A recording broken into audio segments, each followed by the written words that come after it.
Bonjour à toutes et à tous, bienvenue sur nos ondes pour votre chronique d'actualité incisive.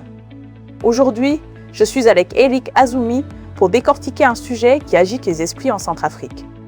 Bonjour Eric. Bonjour Gisèle et bonjour à nos auditeurs. Aujourd'hui Gisèle, nous allons parler d'une réaction qui ne passe pas inaperçue à Bangui. L'ancien député Jean-Pierre Marat jette un pavé dans la mare, qualifiant l'élite centrafricaine actuelle de groupe de copieurs et de personnes qui apprennent par cœur, sans en comprendre la substance. Eric, c'est une attaque directe contre l'intelligentsia du pays. Que reproche-t-il exactement à cette élite et plus spécifiquement au récent colloque universitaire de Bangui?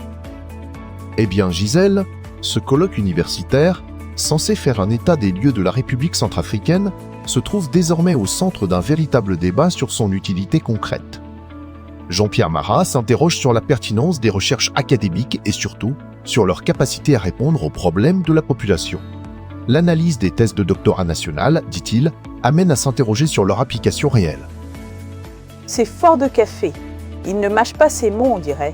Il a même fait une déclaration assez cinglante, n'est-ce pas Eric? Exactement Gisèle. Il a des doutes profonds sur l'orientation de l'université et il l'a affirmé très clairement. Je vous propose d'écouter un extrait de ses propos, CRC 1.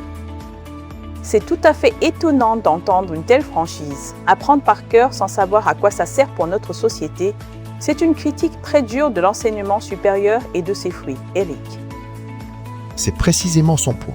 Pour cet ingénieur, Gisèle, l'université ne devrait pas simplement reproduire des modèles étrangers. Elle doit plutôt se concentrer sur les défis quotidiens et locaux.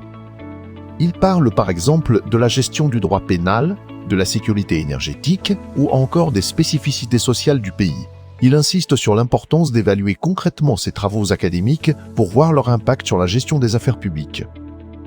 Il appelle donc à un réveil, à une remise en cause profonde des méthodes actuelles. C'est un appel à l'action, ni plus ni moins. A-t-il ajouté quelque chose de plus percutant lors de votre entretien avec lui? Absolument, Gisèle. Contacté par notre rédaction, Jean-Pierre Marat a clôturé son propos avec une phrase qui résonne comme un avertissement. Écoutez bien, CRC 2.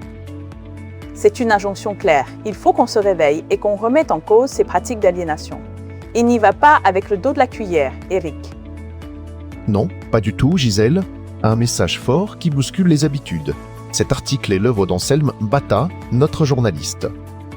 Pour toutes vos informations, vous pouvez contacter Corbeau News Centrafrique via WhatsApp ou téléphone au numéro suivant, le 65 72 18 210 1 ou le 70 16 44 65. Merci de votre écoute, Gisèle. Merci Eric Azumi pour cette chronique éclairante. À très vite sur nos ondes.